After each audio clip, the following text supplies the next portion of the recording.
सोलापूरमध्ये बार्शी शहर आणि पानगाव परिसरात मुसळधार पावसाची हजेरी पाहायला मिळते। या ठिकाणची ही दृश्य तुम्ही पाहू शकता।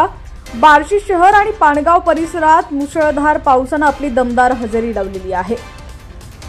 पानगाव परिसरात पावसाची तुफान बॅटिंग झालेली आहे। वादळी वाऱ्यासह अवकाळी पाऊस चांगलाच बरसलाय। सोलापूर जिल्ह्यात हवामान खात्याकडून 3 दिवसात वादळी वाऱ्यासह पावसाचा अंदाज व्यक्त करण्यात आला होता।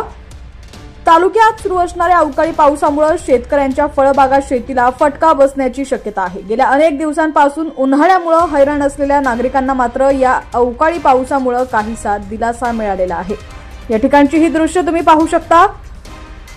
बार्शी शहर आणि पानगाव परिसरात मुसळधार पावसाने हजेरी लावलेली आहे। दरम्यान आता राज्यातील तुमचा जिल्हा कोणता आहे आणि तुमच्या जिल्ह्यातील हवामानाची स्थिती कशी आहे कमेंट सेक्शन मध्ये नक्की कळवा। चॅनलवरती नवीन असाल आणि अजूनही HPN मराठी न्यूज चॅनलला सबस्क्राइब केलेलं नसेल तर नक्की सबस्क्राइब करा, जेणेकरून आमचे अपडेट्स लवकरात लवकर तुमच्यापर्यंत पोहोचतील।